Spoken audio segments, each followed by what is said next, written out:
All right, looks like it's recording. All right, so this is my second video with this, and I'll be putting it on YouTube later and everything. Me and my friend Azar the other day did a video, so I was looking for somebody else who has got some differences for me. We all have differences, but some stick out more than others. And like I said in the last video, there's people are always like, "Oh, let's talk about what's the same," and that's cool and everything. But I want to talk too about what's different, and I think that's more important in today's times. So this is my friend Charles. His wife and I used to work together. Uh, Now we all do health coaching together and doing healthy things together, eating dinners together, and all that good stuff. So real quick, Charles, just tell me about your life. 2 minutes or less. I ain't timing you, but just kind of give you an idea of how I'm quick to make it. Yeah, yeah. Well, I grew up in Oakland, California. That's my Oakland hat. I grew up an only child. Um, let's see, I was raised by my mom. Didn't really know my dad. Um, Grew up from a teenager on, grew up in church. Met my wife. We have two children. My daughter is 11. My son is 9. We lived in California for about 35 years, and then we moved here to Dallas. That's my All life right. in a nutshell. In a nutshell. Hey, Yeah, you might be from California, but at least you got that Cowboys jersey on. you know it. I don't even think they give you your license unless you become a Cowboy fan. Kick you out, deport you. That's correct. That's correct. All right, man. So my first question: if an alien, like from another planet, came down here and asked you to identify and describe your culture, what would you say? Um, well, my culture is, I believe, one of the most copied culture in history. From the food, from the fashion, from anything that. If I was going to explain it, I would say my culture is the most copied culture in history. Again, from food, from fashion, from what looks good. Um, every society we're segregated against, but we're the most copied culture. So yeah, I would. That's how I would explain it. Yeah, it is an interesting dynamic I've noticed throughout my life, a lot of ways. But yeah, like you said, segregated at times, but also copied a lot. Absolutely, absolutely, Exactly. absolutely. All right, so kind of going down those lines, tell me about one instance of racism that you've had to experience in your life and how you Yeah, dealt with it. yeah. Well, I mean, unfortunately, I've experienced a lot of racism in my life. Yeah, that's why Like, I just went with one. I what's figured it'd that? be too much. I said that's why I just went with one. I didn't want to go with Right, the, tell me about right. all the racism. We'd be 5 hour long video and not even Sure. scratch the surface. But yeah, just one time. Absolutely. Well, I interesting enough, I never experienced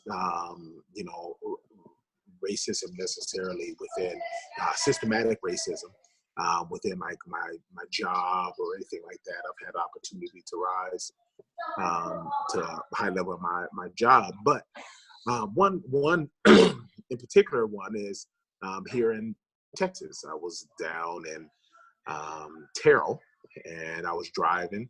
Um, well, you know what? Let me give you this one. This one was a better one. So I was here in Forney, and I left the Forney Walmart here. Now the Forney Walmart to my house is about, I say, about 7 miles. And a Forney police officer trailed me. So and I'm driving my Lexus. I don't look, the prototypical thug or anything like that. I had my business suit on. So I Right. leave Walmart, I come out, I make a right, and I'm heading to my house. And the officer trails me from Walmart all the way to my house. Now that's about 7 miles. So as Right. soon as when I turn on reader, the officer pulls me over, and he tells me that my car fit a description of something that happened in another city over. And the question I asked him, so after I showed him my badge, so I work for a local government. So I showed him my badge, and after I showed him my badge, then he then he probably said, "Oh shoot, I probably shouldn't mess with this guy."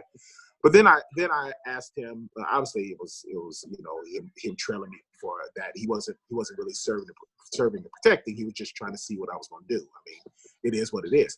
But I asked him, if that's the case, if you're trailing me because you believe I was a suspect of doing something else, why you didn't pull me over 4 miles ago? Right. you waited till I got, we're down the road 6 miles now. I'm almost at my house. And Right. And interesting enough, and I'll end with this, interesting enough, the officer actually apologized. The white officer, He actually apologized. He said, I can see how this can be considered as me profiling you. And I said, absolutely. This Right. was you profiling. So Right. that was probably one of the ones I would talk about. Yeah, I think it's interesting and obviously I've never had to live your life or anything like that, so I don't begin to even try to pretend like I understand. But I always find it interesting how when you take those times just to talk to somebody, Yeah, how it can just change the whole dynamic, absolutely. and Absolutely. yeah. So And real quick on that, I think I think that's the thing that's missing, Chad, when we start getting into these narratives of, my culture, my Black culture, with regards to police injustice. And, there's some bad apples out there, but there's also some good guys that they really do not understand. Well, it's not that they don't understand, but it's they're kind of naive to it. And when I actually, I want to believe that, he wasn't transparent because I showed him my county badge. I really believed him when he said, I'm sorry. Yeah, you're absolutely right. I could see how that can be profiled. So I guess the only part that I would add is, you can never hate anybody up close.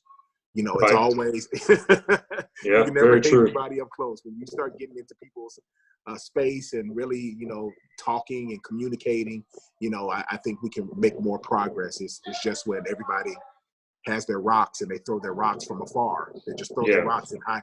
That's when everything goes askew. Yeah, just more humility. That's right. Yeah. Yep. All right, going on. Growing up, what differences did you notice between your life and a white person's life? And I'm talking about like in general, just kind of generalities. You notice the differences. Sure. Well, one of the things that I noticed, and I'm actually like that with my kids, and it's kind of unconsciously, but one of the things that I noticed is that, just growing up, my mom would tell me things that I noticed that my white friends wouldn't be told. Like, for an example, my mom told me that, I lived in Oakland, and Oakland is very policed, and obviously it's there's good parts of Oakland, but Oakland is where most of the rappers, Tupac, and everybody talks about. But my mom would tell me, Charles, you have your behind home by not 8 o'clock. Period. When you're walking out, you can't sag your pants. You can't wear hats and all that kind of stuff. This is how you are to. If a police officer stops you, it is yes sir, no sir. I vividly remember my mom having these conversations with me, but my white friends, I know for sure they didn't have those type of conversations. And it's funny. I have 2 kids of my own now, and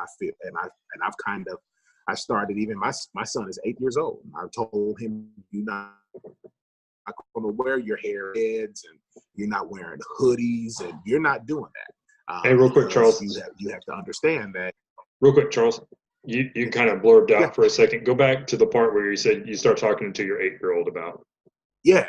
So I started talking to my 8-year-old already about, you're not going to, wear, hoodies and your hair and dreads and, wearing, different things, your pants are sagging and all that. You're not going to do that because you will be typecast as a specific thing. And, you could put yourself in danger, you put your life in danger. So just going back to your question, one of the things that I remember growing up, and I vividly remember this, of, my, the rules kind of be different. And I actually remember wanted to go to a party with my friend David Badigan. Shout out to David Badigan if he was to ever see this YouTube video. But I remember we were over at David's house, and David's mom was like, "Oh yeah, no, you guys get on the bus." This was about 8:30, 9 o'clock at night, and "Oh yeah, you guys get on the bus and you guys come home." And I remember I said, "Nah, let me call my mom." And I called my mom, and my mom said, "No, you can't get on the bus. I'm going to drive. I'm going to drive from Oakland all the way to Piedmont, which was about 20 miles. I'm going to drive. I'm going to pick you up, and I will take you." And I remember her telling me and David, "Charles, unfortunately, you being on the bus, it's a little bit different. Obviously, I don't want, you riding the bus at night, being a young Black man is not a good thing." So I just remember my mom giving me certain set of rules that I know my friends didn't have. All right, you kind of talked about this earlier, but we'll kind of do the question then anyways. Maybe you can expand on it if you feel like. But what do you do?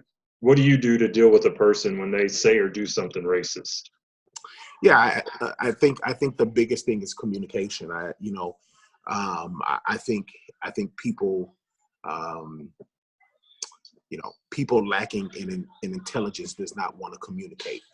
The easy thing to do is get angry, right? Well, whether it's me or any other Black person, the first reaction is to get angry. But anger doesn't necessarily solve anything, because then what you're angry about, even though some of those things are accurate and true, all anger does is kind of keep pushing the ball along of being this angry, person that is, outside the norm, or, all that stuff. So I think communication is the best. The other thing that I do when it's someone is that I feel is overtly racist is I actually say it. A friend of mine was on Facebook, and he said there was something that happened, and there was a bunch of Black people doing something. They were rioting or something. They were fighting or something. And he put on Facebook, "Look at these animals." He put that on Facebook, "Look at these animals." And I told him, "Hey, his name is," well, I don't know if I'm supposed to be calling names on your thing, Chad, but whatever you know him, not me. Yeah. But I point blank said, hey man, I love you. You're a buddy of mine, but I gotta tell you, when you call another person, let alone another Black person, an animal, this kind of brings something to my mind that I don't think you're trying to communicate. Are you trying to communicate that? And give the person the opportunity to say, yeah, I am trying to communicate that. Then I can make the decision after that. So I think when I'm confronted with racism, I think the best thing that I do is communicate. Right. Well, final question. Real quick, or as long as you want, since it's the final question. What is your life motto?